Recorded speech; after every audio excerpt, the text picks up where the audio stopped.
everyone, it's Alex, your Pleasant Valley Sunday Walnut Club member.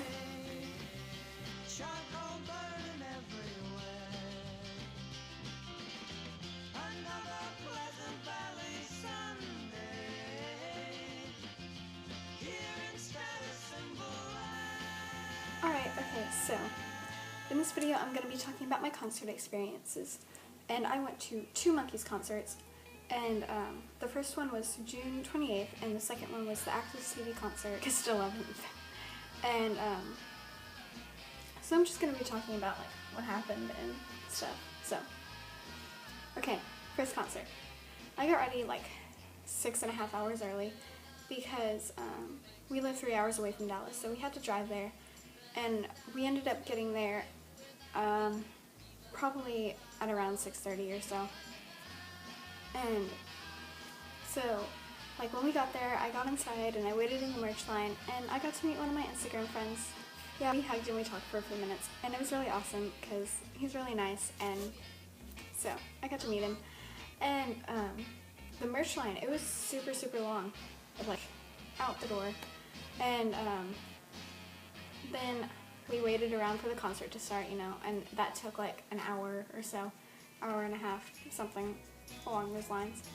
So we waited for that to start, and we met some awesome people, which is awesome. And then concert is starting now.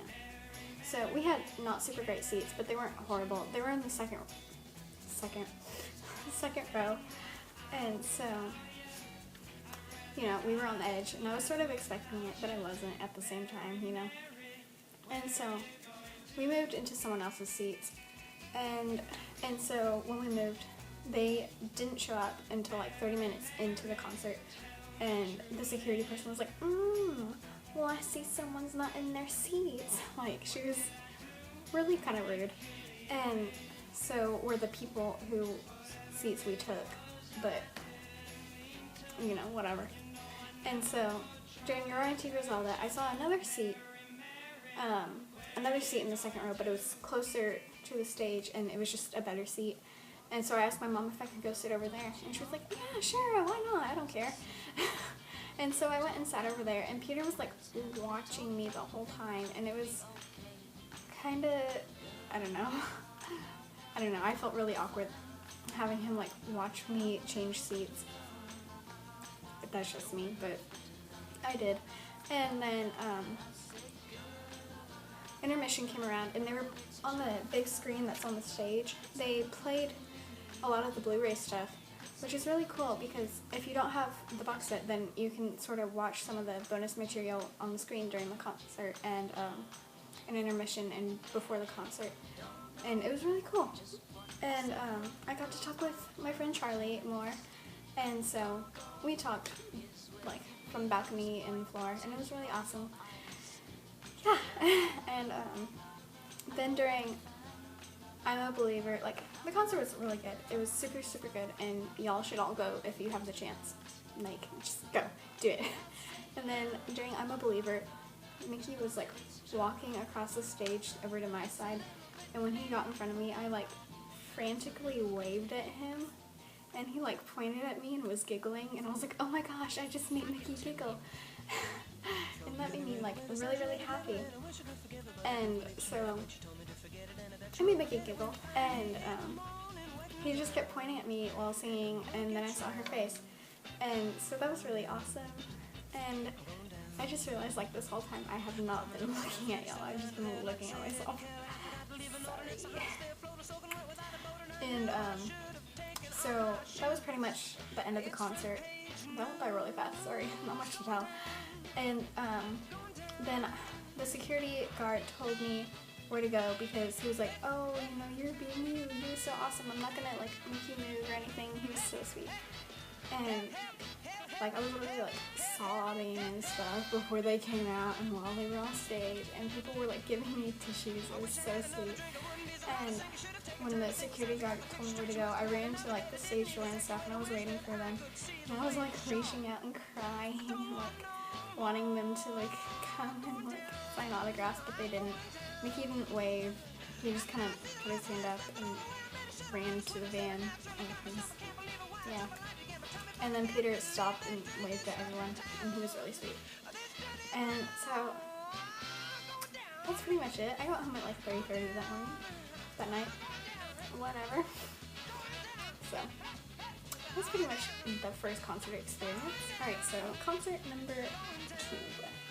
Alright, so this concert was general admission and free. So you have to get there early to get really good seats. So again, it was in Dallas, obviously. And so we got there at like 3:30 or 4, and we were waiting in line for a while. And I had to go to the bathroom, and they wouldn't let you go inside the bomb factory. So I had to walk like 3 blocks.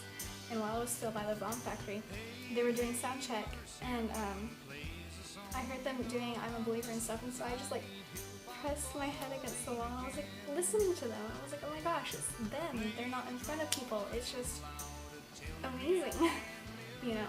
So it was so nice. And then I also got the director of the show to give Mickey the letter I wrote to him. I didn't write one to Peter, unfortunately, but I totally should have, but I just didn't, so oh well. And so we were waiting outside for like 3 hours, and because we still had our tickets from the last show, we got to go in like 15 minutes before everyone else, so that was pretty cool. And so when we were allowed to go inside, I ran to the front row, and I got right in front of where Mickey stands, like where his microphone is. And I was just like jittery and stuff, and I was so excited that I was going to be in front row right in front of Mickey, and I was like, oh my gosh, you know, this is so amazing. Oh my gosh, like I was literally like shaking and like having to walk around and stuff just because like I couldn't sit still. And then, okay, so now we're at the start of the concert. And Mickey comes out, and I'm just like, oh my gosh, I'm so close. And this was my definition of close in my head that day. It's probably not yours by any stretch of your imagination. Okay, so my definition of close is seeing Mickey's chest hair. Okay, if you're wondering, it's silver and also has like some dark brown hairs, and it's nice, and he's amazing, and you need to see him. Because he's perfect. And so, like, since I was right in front of him, he, like, would look down at me a lot and smile and stuff. And I was like, oh my gosh, not like Mickey Dolan was smiling at me. Also, I could see his eyes, like his actual eye color, not just, like, in a picture. It was so amazing. And during concerts, like, their pupils are extremely big, even though there's, like, a lot of light hitting their eyes. I don't know why. It just is, so, yeah. And so, yeah, he smiled at me a lot, and then Peter is so sweet. Oh my gosh. I developed a big, fat crush on Peter Tork that night. Sorry, my dad knocked on my door, so what can you do?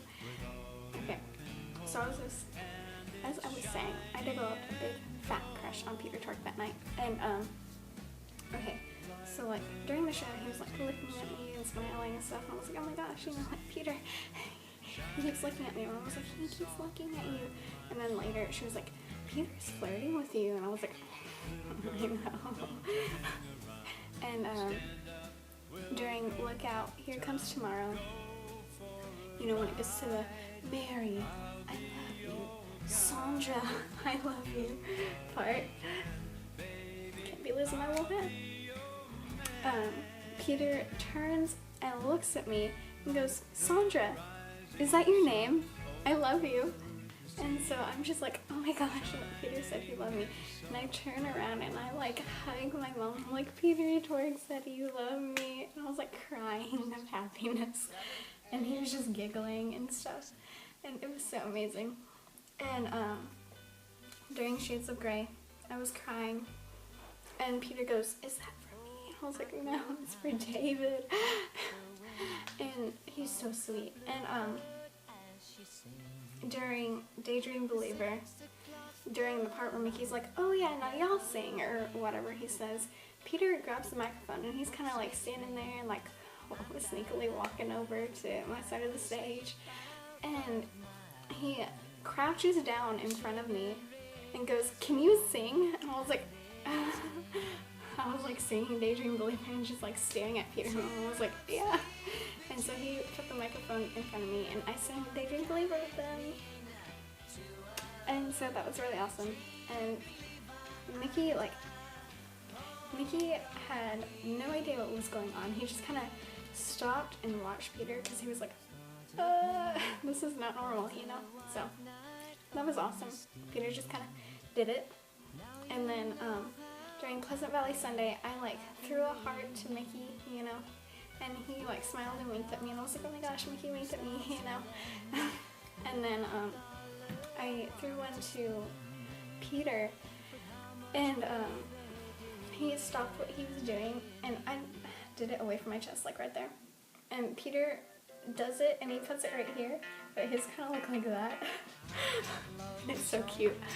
And he like did that back, and you know, and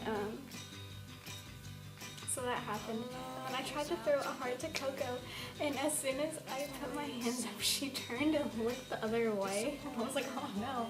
And David Alexander, he like intercepted it, and he was like, is that for me? And I was like, yeah, definitely for you. Definitely did not mean that for Coco. So I was just like, yep. And so he was like, you did a good job. And stuff, and I was like, oh, thank you, you know, stuff like that. So we were like conversing from the stage and the audience, which was really awesome. And then during I'm a Believer, you know, Mickey like points to people, and both of them walked over and pointed to me, and I was like, oh my gosh, you know. And I was like, oh my gosh, like just staring at them, and I was like, oh my gosh, I love them so much. And then after the concert, I like tried to hurriedly grab my things, and I was like, okay, you need to stop and like slow down and wait for all of them to leave off the stage. And so I did, and yeah, and then I like rushed outside, and there wasn't a barricade up, and I was like, okay, that's kind of weird. And so one of the security guards was like, okay, I saw you in there, and you need to like go and wait by that white van, because that's their van, and you need to wait for them there. And I was like, okay, you know, whatever, that's awesome. And then, so I was waiting over there, and people were like, oh, is this their van? Are y'all waiting for them? And I was like, you know, can't really answer that. And which is kind of a dead giveaway of, yes, this is their van, and yeah. So, yeah. And then another security person was like, okay, guys, y'all need to like back up so that they can pull the van out and stuff. And so they put a barricade up, but it didn't reach all the way around, so you easily could have walked around. And Mickey, all the musicians came out and put their instruments in the van. Well, not all of them, but some of them put their instruments in the van. And then Mickey came out, and he stopped at the back of the van and was like waving and stuff and smiling. And we were like, oh my gosh, Mickey, you know, he did a good job. And then Donna came out, and we were like, yeah, Donna. And then Coco came out, and we were like, yeah, Coco, sunshine rolls. Like, Coco is so amazing. Coco is life. And then Peter came out, and he stopped there the longest, and he was like waving and stuff, and I literally almost ran around the barricade to go hug him, but I didn't, sadly. But I almost did. And then after the van started pulling away, I ran after the van, and because I was like so like adrenaline pumped up or whatever, and I just ran after the van, and I didn't catch it. And my mom was like, oh, well, we should have just gotten in the car and followed the van, but we didn't, so it was whatever.